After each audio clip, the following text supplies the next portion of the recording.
Welcome back. Today we're going to talk about my 5 favorite jazz albums of all time. Sound difficult? It really isn't for me. And in fact, my top 5 has not changed in years. So I'm excited to dive into these and share some of the highlights from these albums, recommend a track or two for maybe you to get into it as well. Before we dive in though, as always, hit subscribe, hit the notification bell, and follow me on Instagram at what_can_brown. All right, so just a little bit of a statement up front about this topic. I said that they don't change, and they don't. I personally think that there's a lot of folks who their favorite album changes on a regular basis, and I think part of that is recency, part of that is the excitement of getting something new in, and then the other part, honestly, is value. I feel like people conflate value and rarity with their favorite, just so they can have something to say to people. They can sort of present, oh, this is my favorite because it's a $500 record, like justify their purchase or something. And I don't think that's fair. And I also don't think it's right to necessarily just acknowledge all the jazz greats, right? Like if I wanted to, I could probably please everybody by including a Miles Davis album, a John Coltrane album, a Thelonious Monk album, who else? Like Duke Ellington. Guess what? None of those musicians appear on this list because this is my favorite. This is my favorite list. I'm not talking about the best albums ever. I'm talking about ones that I believe, these are my favorite albums. And I personally think that when you're talking about your favorite albums, you should be talking about your favorite albums and not trying to chase like somebody else's or some idea of like what those albums should be because it represents your knowledge of music.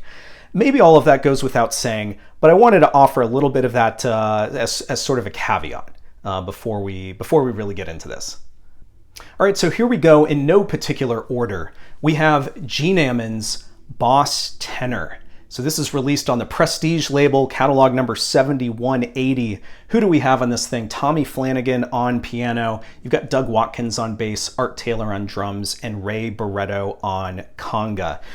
This happens to be an original pressing. Just a heads up, you can actually get the Analog Productions edition of this in stereo, and it sounds great. I have that one as well because I do like hearing this both in mono as well as stereo. So a couple of things about this album and why it makes my list.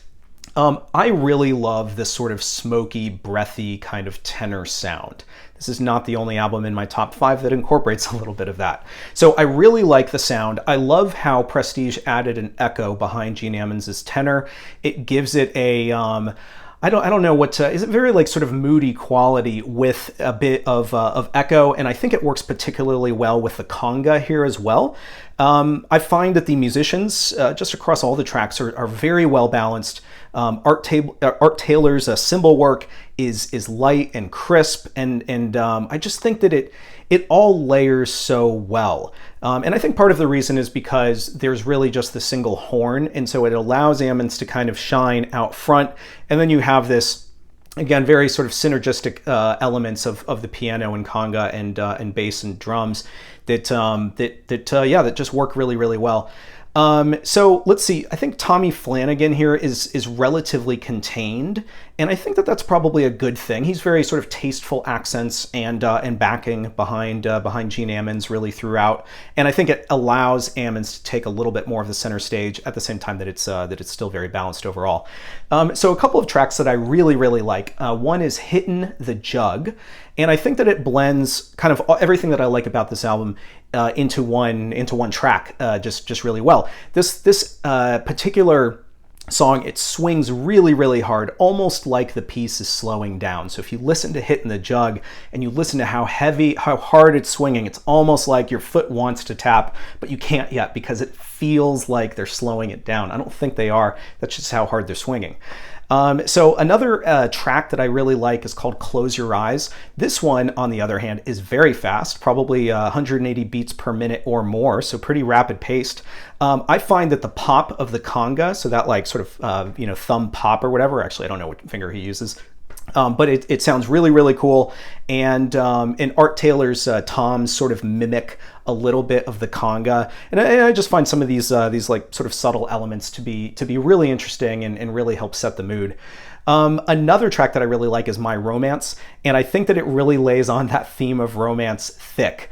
So it highlights the sort of, well, the thick sound of Ammons' sax really well. His solo is particularly beautiful on this track, with really nice sort of upper register chord accompaniment by Flanagan. And then one final. I feel like I'm highlighting every track on the album, but that's how much I love these. Albums. So the highlight for me of the whole album is the first track on side 2, and that's titled Canadian Sunset. So if we're going to listen to anything, listen to Canadian Sunset. It's sort of an opening kind of calypso feel with Taylor's drum work against Ammons' sax that's really, really nice. And then it shifts back and forth between what I'll just call, I guess, a little bit more traditional sounding blues. So it's kind of like calypso, but then blues, and it kind of toes the line between. So anyway, for all of these reasons, I absolutely love this album. Check out Canadian Sunset if you haven't heard this album before, and yeah, maybe that'll win you over. All right, the next one up is Charles Mingus's Blues and Roots. Another one that I absolutely love. I've had a number of copies of this, both mono and stereo. I ended up keeping a mono. Sometimes I wonder if I should have had the stereo, just because there's so much going on in this album. It can sound a little bit sort of cacophony at some points, I suppose, just because there's so many musicians. There's a lot of spontaneous improvisation as well, especially on certain tracks. So sometimes having that stereo separation helps you get your bearings a little bit. I ended up keeping just the mono copy, and this is an original. Has that kind of fun bullseye style of Atlantic label. So if I'm going to talk to you about a couple of tracks, well, first of all, actually, let me tell you who's on it. So you've got Mingus, obviously, as the leader. Jackie McLean and John Handy are on alto. Booker Ervin on tenor. Pepper Adams on baritone sax. So a lot of saxophonists. Jimmy Knepper and Willie Dennis on trombone. Horace Parlin or Mal Waldron on piano, depending on the track. And then you got Danny Richmond on drums. I'm actually wondering if Mingus plays piano here as well at some point. Anyway, really, really great album, and there's a couple of reasons why. So the first one is Wednesday Night Prayer Meeting. That is one of my favorite tracks. It also happens to be the very first one. So I'm going to kind of focus, I think, with some of my commentary on solos, just because so much of what makes this album actually is the sort of composition and arrangement of Mingus, and I think that that's one of the things that really makes him stand out. But it's so difficult to talk about some of that without, being an expert, I guess, in compositional theory, and so I tend to focus a little bit more on just the overall presentation of the music. So a few things. On this track, when Booker Ervin's sax comes in, when his solo comes in, the tempo feels like it's picking up really, really fast. And it's just this really cool moment that gives you this in-room, but live performance energy, despite the fact that this whole album is recorded in a studio. And I think that one of the things that probably characterizes this album pretty well for me is this idea that, yes, it's studio, and yes, they're well rehearsed, but there is so much sort of energy and spontaneity in feel, and I think it's because there's so much sort of spontaneous solos on this album, and I feel like this moment again when Booker Ervin's sax solo comes in is when it's one of those like goosebump kind of moments where it just sounds really, really exciting. Most of the solos on this track, Wednesday Night Prayer Meeting, are actually pretty brief, and it shifts, it kind of shifts between the musicians. So at one moment, the piano kind of takes over and it goes into this vamp, and it starts picking up the pace. And then there are the shouts and cries, as in vocal shouts and cries, from the band on top of it. And again, it's just the energy of that moment is really, really exciting. And then after that, Jackie McLean takes over and plays this really out there solo that's just fantastic. So this one is all about the high energy, and I think that's kind of what sort of carries the day. Now, some people may be put off by the shouts, but it really feels like they're kind of reverting back to this kind of like church gospel, kind of like, shouting kind of experience with the music. And I actually love that Mingus often recalls sort of both blues and gospel styles, but also recalls a lot of earlier styles of music, even just from a chronological standpoint in his music. And yeah, I just think Wednesday Night Prayer Meeting is a really good example. All right, so the next track that I wanted to talk about is called Moanin'. Now, don't confuse with the, with Moanin', the track that's on the Art Blakey and the Jazz Messengers Blue Note album. This is a completely different piece, and it's such an amazing track. So it starts out with Pepper Adams' baritone sax playing this repeating line, and initially it's all baritone. Then the trombones come in, and it sort of layers on additional instruments. And when the sax comes in, it starts really picking up energy. And I think first it's Jackie McLean. So the order of the solos on this piece is actually a little bit vague because it incorporates so much spontaneous improvisation. I actually played this tune in college. An interesting kind of side note, in that group, it was a jazz performance group in college. So it was a class. It wasn't like, side band or something. In that group, we had the altoist Steve Lehman, who is fairly well known these days in the jazz space. And then we also had Jahi Sundance Lake, who is both saxophonist as well as DJ. He also happens to be the son of Oliver Lake. And so Jahi was actually playing baritone sax in that piece, and then you had Steve Lehman playing probably the essentially the Jackie McLean part, if you will. But I hesitate to say part because of how much of it is soloing. So it's really, really exciting piece to play. And if you look at the actual composition outside of that intro and various elements where all the band is supposed to come together and essentially play unison, there's so much of just space where they say, basically play whatever you want. And so that's how this piece materializes. That's how it starts off with seemingly a lot of structure, and then it becomes falls into disarray, and then it comes together again at various points with some written statements, written melodies that Charles Mingus incorporates. So anyway, I think it's I know it's a fun piece to play. It's a absolute blast to listen to. It takes you in so many different directions, and it is such a ride. It's like really this again, almost like sort of cacophony of sound that's hitting you, but really, really exciting. All right, the last track that I wanted to bring up, and I love the whole album, but the last one that I wanted to talk about on Blues and Roots is called E's Flat, Oz Flat 2. Mingus always had some interesting sort of clever names for his pieces. So Mingus calls this composition in a canon form. So basically that's when the melody is played by one instrument and then the melody is imitated by another voicing or essentially another instrument. And sometimes that imitation can be exact, and sometimes that imitation can almost be a variation on it. So they mimic it, but it's not quite the same, and they play it just after the other musician.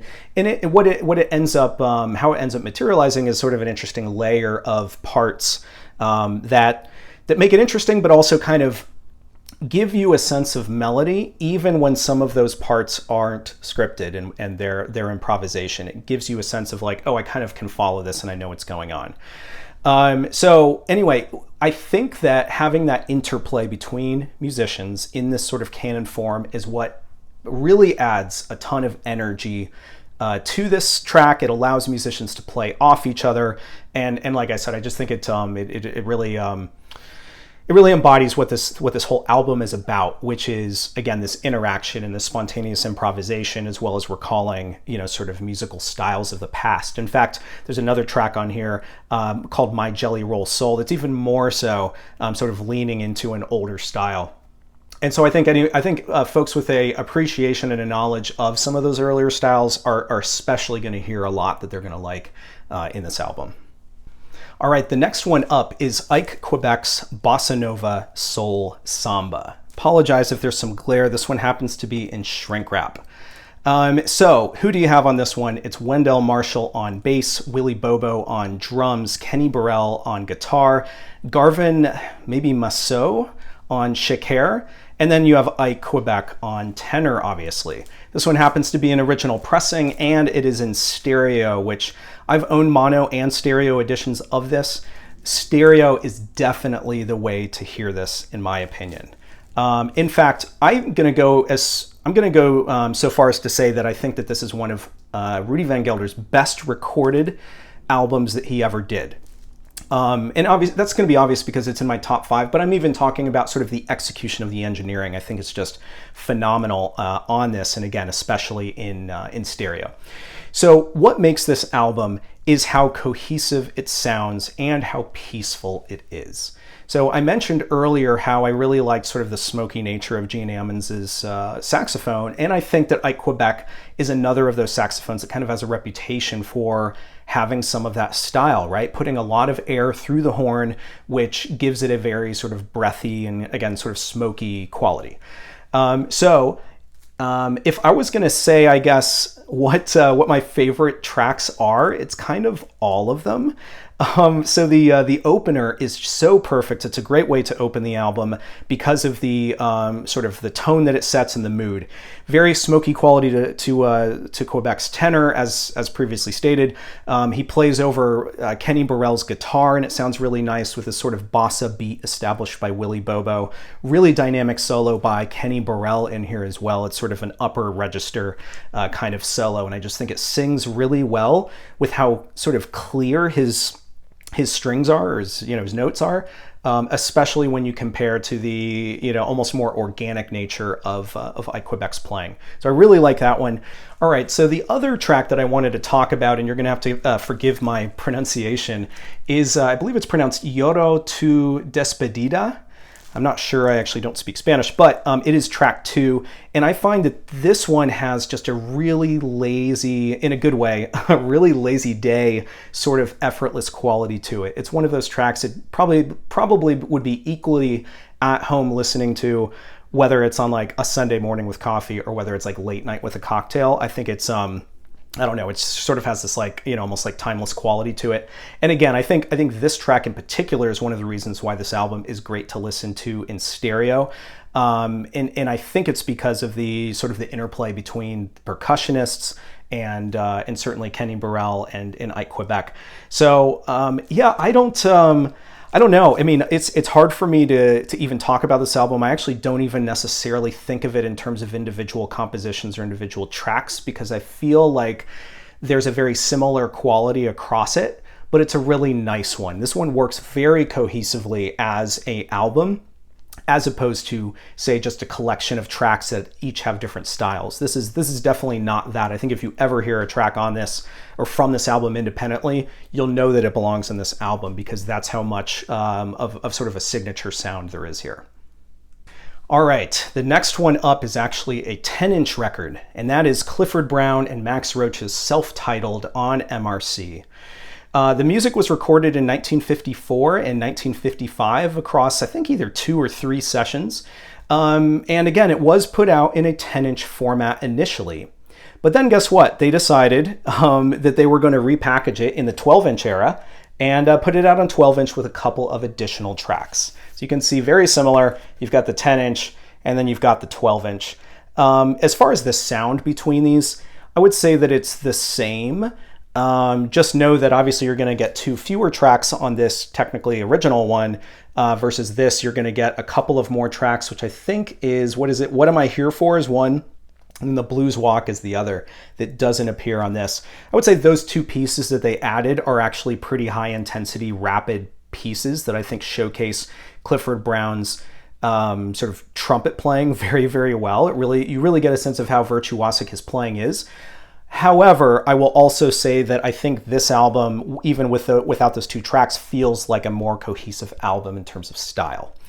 So, it's up to you on which one you want to pursue. I'm actually going to put one of these down. So who do you have on this album? Regardless of the session and whether it's 10 or 12 inch, it's the same format. So you've got Clifford Brown on trumpet, Max Roach on drums, obviously. You have Harold Land on sax. You've got George Morrow on bass, and then you've got Richie Powell on drums. That's Bud Powell's brother. And incidentally, Richie Powell was the other musician killed in the car crash that took Clifford Brown's life. Not that far after this recording. So what I'll say about this is that it doesn't sound like a 10-inch recording. It sounds like it could have been put out on Blue Note in the later 50s, and it's actually pretty amazing how good it sounds considering how early the time period is and considering it's put out on 10-inch. Plus, like, MRC titles never really sounded as good as some of the later stuff, but this album just sounds phenomenal. I think a large part of that is obviously because of the playing. So I love every track on this album. Happens to be a very personal one for me because I'm a trumpet player, or at least I used to be, and this was one of my earliest albums that I got. Try to make a point of learning some of these tracks, and so there's a lot of familiarity here for me anyway. So if I'm going to pick out a couple of tracks, and again, I love all of them, but the opener is called Delilah, and I think it sets the coolest tone. It's very moody. Clifford Brown's muted trumpet sounds fantastic, and Harold Land sort of share the melody on this piece, and I think it works really, really well. One of the things that you'll find not only on this track, but on some of the others is actually the order of the solos. Typically, Land will start. He'll take the first solo, then Clifford Brown, then Richie Powell, and then later drums. George Morrow, I don't think, has many opportunities to solo, if any, on this album. So otherwise, after that track, I really like Parisian Thoroughfare. So this one is kind of fun because the melody up front is meant to mimic the sounds of traffic. So you'll hear sounds that are supposed to be essentially like car horns that are actually made by obviously the musicians. And I think it adds a lot of sort of energy. And really what it does is it captures the energy of, sort of driving around, I suppose, in a cosmopolitan area that feels very sort of, I don't know, fashionable and fun. Like that's kind of the vibe that you get. And again, the order of the solos here is exactly the same, with Land taking the first, then Brown. And actually, I think one of the highlights here in terms of Brown's playing is in his solo. What you'll hear is specifically his phrasing is very unique, as well as how he accentuates offbeat notes, which is a little bit unusual, especially within the context of soloing during this time period. So you get really a lot of sense of how much he was sort of pushing music forward, I think, by listening to Parisian Thoroughfare. So the other favorite track that I have is called Dahoud, and the highlight here is Brown, certainly, who has the best solo. His best solo on the entire album is on this track. It just sounds, something about it just sounds so effortless, and he plays at a really fast clip. Again, it highlights his capabilities very, very well. I mean, I can't say that I don't love the other tracks too. You've got Joy Spring and Jordu, which are both absolutely classics. And again, that 12-inch version of this does add the blues walk, and it adds What Am I Here For, which are great, and as I said earlier, fast tempo. All right, so this is the last one, and guess what? It's another 10-inch. I'm probably going to be the only person to have one or certainly multiple 10 inches in their top 5 albums, jazz albums of all time. But I can't help it. So this is Chris Connor sings Lullabies of Birdland. It is on the Bethlehem album, and this is actually the very first 10-inch that they ever put out. And I actually think at the same time there was a companion album that came out also on 10-inch that's called Lullabies for Lovers, and that one is phenomenal as well, but I didn't want to just bring the two together and call it my favorite album because they're distinct albums. So Chris Connor here sings with a trio, and that trio is made up of Beverly Peer on bass. You've got Everett Barksdale on guitar and Ellis Larkins on piano. So think about that. It's piano, bass, and guitar. So it's essentially only stringed instruments for her backing, although obviously like people don't necessarily think about piano always as a stringed instrument. But anyway, I guess the point is that without having the drums, it really softens the mood across this entire album, and it sets a really nice tone. And actually, if I'm thinking about each of the 5 albums that I've discussed, including this one, the unifying piece is the sort of mood or the tone that's established within the context of the album that feels very unique, and it also feels very cohesive. That must be something that I look for in albums. So the reason why I really like this one is because the number of emotions that Chris Connor throws at you. There are happy songs, there's optimistic songs, there's also a little bit of the sentimentalness to some of them, and there's even a melancholic sense as well to some of these tracks, right? She's singing about lost love, but she's also singing about sort of like again, just tracks that have like a little bit more of an optimistic tone, and yeah, I love it when a singer or certainly a musician can sort of take you on a journey through different types of emotions, and yeah, I think that's why I really like this one. So I Hear Music is the opener. And it's a swinging one. It's very sort of optimistic and happy. You can tell that she has a smile on her face when she's singing the piece, and it's very, very nice. She sings some of the changes as well on some of her sustained notes, and I think it's a really nice touch because she does not just sing these. I'll say straight. She has a little bit of fun with them, really across all the pieces, and adds her own kind of. She adds her own flavor. What Is There to Say is another one of my favorite tracks that probably that she's ever sung. So that's a really good one. Lullaby of Birdland, I think her version is the best that I've ever heard anybody sing or play that song. And then finally, All About Ronnie is just one of the most heartbreaking tracks that I've ever heard, probably. I actually have already covered this album in a previous YouTube video where all I was doing was talking about Chris Connor and her albums for Bethlehem. So I'd encourage you to check that one out if you want to hear a little bit more. I just didn't want to rehash necessarily everything I said in that, so I'm going to include a link in the description. All right, so there you have it. Those are my top 5 favorite jazz albums of all time, unlikely to change. Those are probably going to be pretty static. We'll see, but at this point I feel like I've just heard so much music, and I don't know what would sneak its way in. And that's not to say that I'm not constantly exploring newer and newer music, but I don't know. I feel like part of the reason why I love those albums so much is because of how familiar they are to me. I've been listening to each of these for quite some time, really probably since I started collecting, and so I think that there's a little bit of nostalgia that I even have for some of these albums, which is an odd thing to say when you consider how long ago they actually originally came out. So that's where I'm at, and actually I'm really curious if anybody out there is brave enough to to pick their top 5 favorite records. I know there's a lot of energy on leveraging the hashtag on Instagram, and so again, if you want to go over to Instagram and search for hashtag top 5 favorite. What is it? Top 5 favorite jazz albums. I'm going to include the hashtag on the screen here, so you can. So you can check it out, and you can go and see what other people's picks are. It's actually a pretty interesting exercise because there were a lot of similarities, especially in terms of inclusion of, say, A Love Supreme or Kind of Blue. But then also what you get a sense of is, again, some of those more personal albums to people. And I find almost universally, if you listen to anybody's favorite albums, you're probably going to find something that you like. So I actually use that as an opportunity to either discover or rediscover new music or music that I hadn't heard before. So yeah, I would encourage you to go check that out as well. So as always, thanks for sticking with me, and I'll see you next time.